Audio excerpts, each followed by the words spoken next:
เบิ่งโรงงานผลิต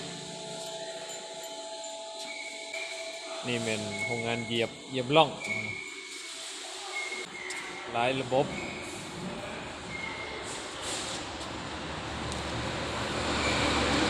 เป็นที่เหยียบบ่ทันเลยทุกรุ่นทุกระบบ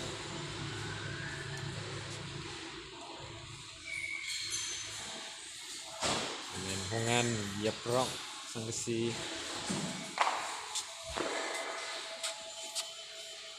ระบบการใส่ไฟ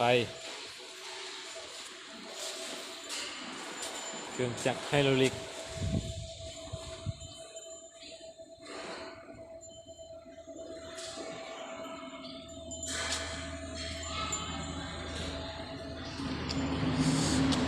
เป็นสังกะสี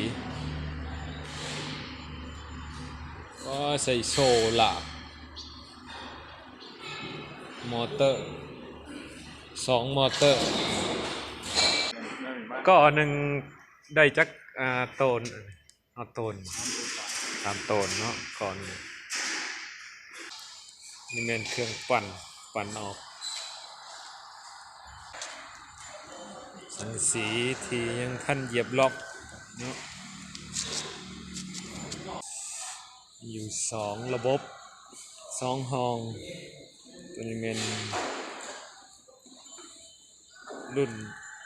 ห้องกงตัวนั้นเป็นห้องเหลี่ยมมาเบิ่งขั้นตอนการเหยียบล่อง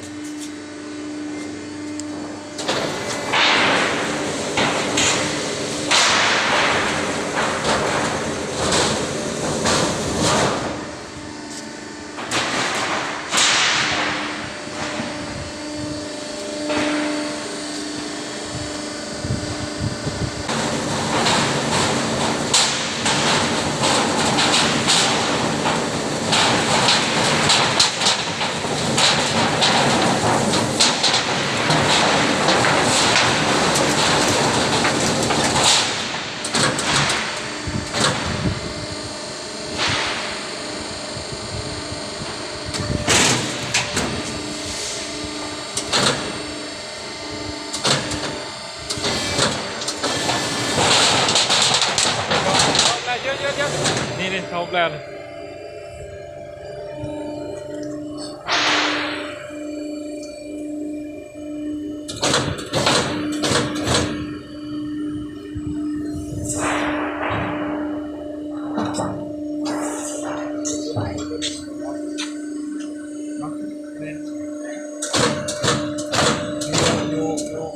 บ่ได้ร้อ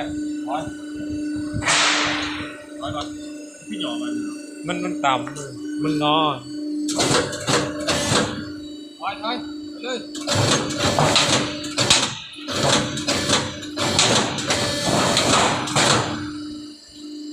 อีกมาหนึ่งเอามา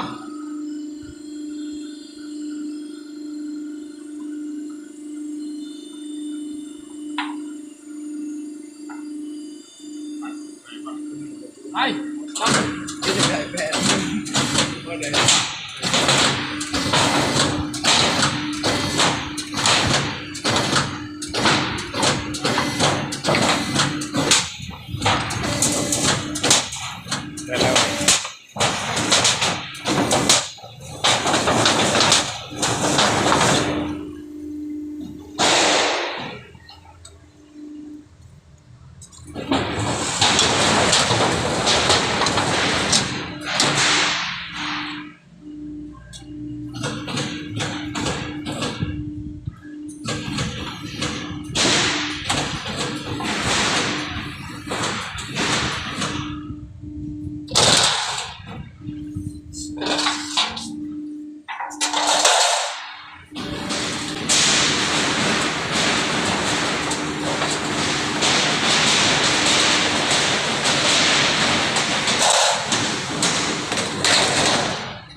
เอาชิ้นตาพระจักรบอกย่างรถเอาอะไรมาครับ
จะแปด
สำเร็จ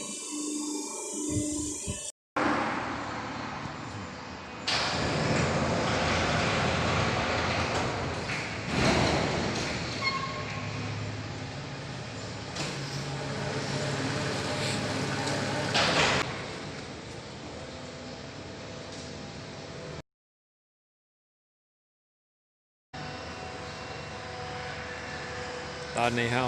มาเบิ่งเอางานสังกะสี FTP เนาะว่าเพิ่นกำลังจะเอาขึ้นรถตอนนี้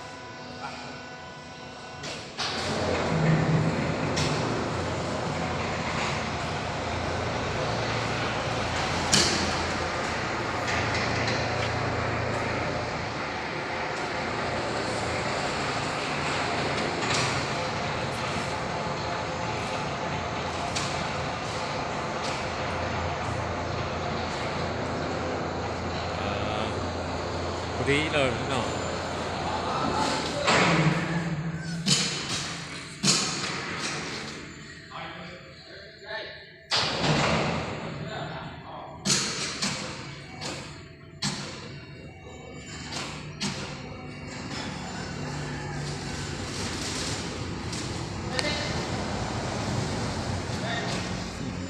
เรียบร้อย